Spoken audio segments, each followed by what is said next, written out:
เจริญพรท่านสาธุชนทั้งหลายรายการธรรมทานจากวัดพุทธปัญญาเมืองโพโมนา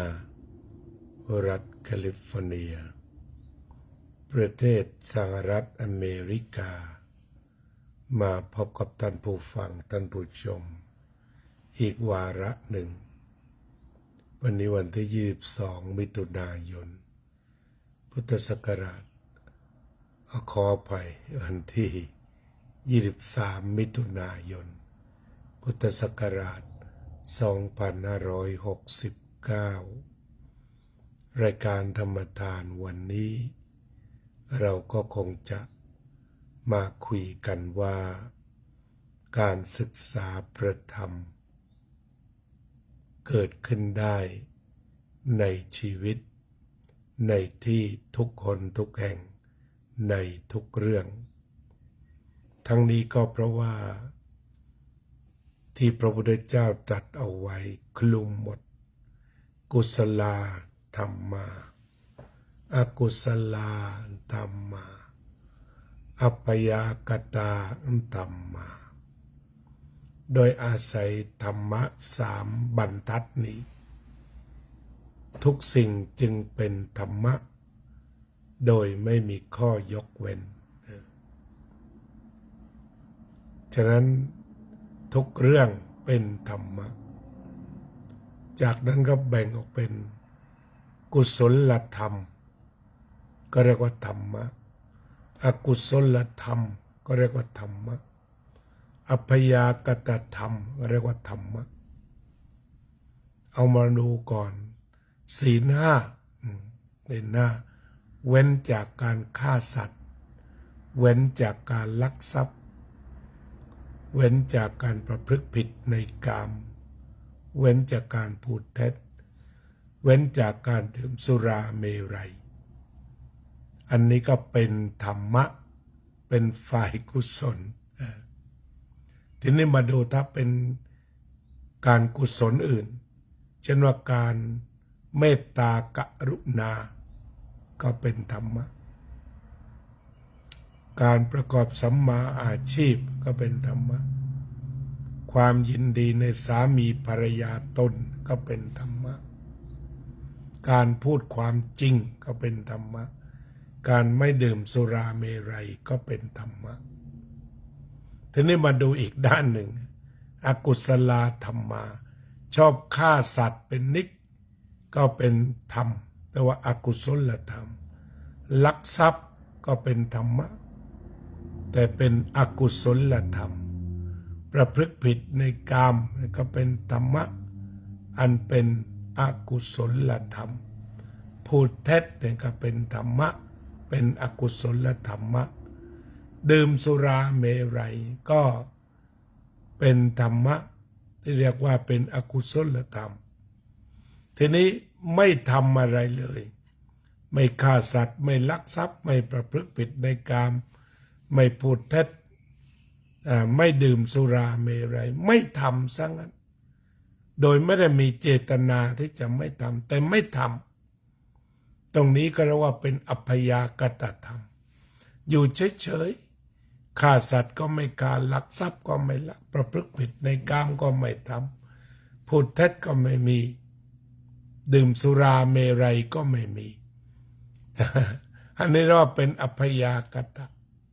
ชั่วไม่มีดีไม่ปรากฏไม่ได้มีเจตนาทำอะไรใครแต่ก็ไม่ได้เจตนาทำความดีอะไรเรียกกันว่าอัพยากตะหรืออัพยากฤิเจริญพรโยมโจ้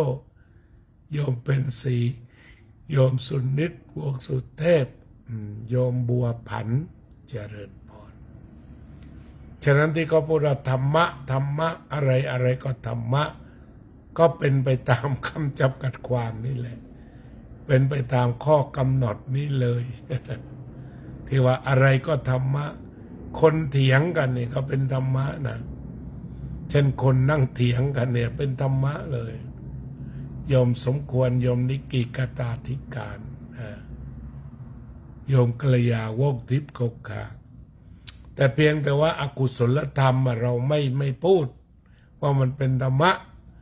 เช่นตอนเย็นๆคนตั้งวงดื่มสุราเนี่ยก็เป็นการปฏิบัติธรรมแต่เป็นการปฏิบัติอกุศลธรรมการเปิดบ่อนเนี่ยก็ถือว่าเป็นการเปิดให้คนปฏิบัติธรรมก็คืออบายมุขเป็นอกุศลธรรมเป็นธรรมแต่เขาไม่เรียกคือเขาแบ่งไว้แล้วว่ามันชั่ว ไม่มีใครพูดหรอกว่าไปปฏิบัติธรรมที่วงเหล้าหน่อยไม่มีใครพูดไปดื่มเหล้านะที่คนก็ไม่ได้บอกโอ้โหนั่งปฏิบัติธรรมกันล้อมยาดองกันเต็มที่ก็ไม่ได้พูดเพราะว่ามันเป็นอกุศลธรรมเขาเลยละไว้แต่ฉะนั้นเวลาที่คนพูดถึงธรรมก็เรียกว่ามุ่งไปยังกุศลเวลาใช้คำเนี่ยถ้าพูดถึงธรรมมันต้องเป็นเรื่องกุศลเช่นคนเถียงกันเนี่ยบอกเขากำลังแสดงธรรมไม่มีใครเชื่อ แต่ถ้าว่าพูดเรื่องความเมตตากรุณามุทิตาเบกขาแบบนี้มีคนเชื่อเรียกว่าปฏิบัติธรรม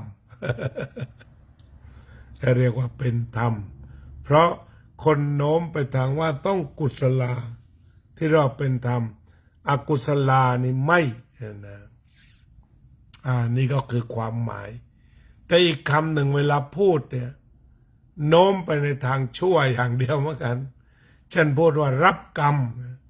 ไม่เคยมีใครพูดเลยถึงเรื่องกรรมดีเช่นว่าคนถูกตัดสินจำคุก20 ปีเมื่อดูพฤติกรรมแล้วคนจะพากันพูดว่ากรรมได้ให้ผลอย่างสาสม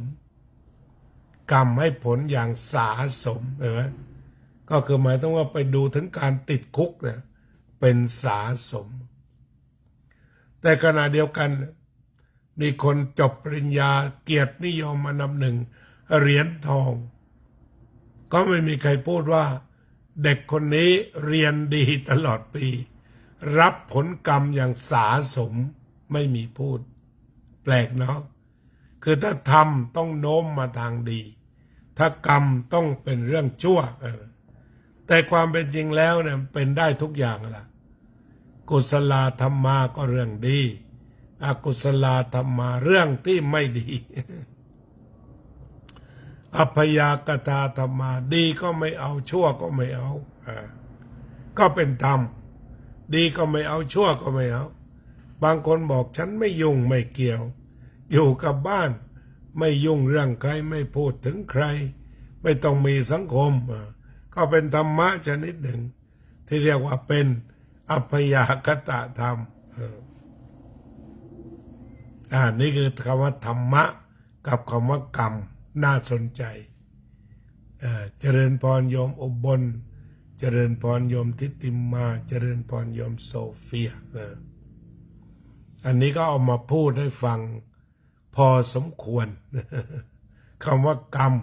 คนก็จะโน้มไปทางโน้นทีนี้เราก็มาเรียนใหม่ดูแล้วมันเป็นธรรมทั้งหมดและเป็นกรรมทั้งหมดเหมือนกันแต่คนจะไปพูดตอนที่ไม่ค่อยดีเช่นว่ามีลูกมีหลานขี้เกียจเหลือเกินสอนยังไงก็ไม่ฟังเขาก็มาว่ากรรมของมันแล้วมันจะพูดอย่างนั้นกรรมของมันก็ใช้คำนี้เหมือนกันเอาล่ะวันนี้อาตมาปวดหัวนิดหน่อยนะก็ต้องการพักผ่อนนะพูดแค่นี้ก่อนแล้วกันมันปวดหัวอากาศมันเปลี่ยนหรือจะเป็นหวัดหรืออะไรสักอย่างเราก็คงจะ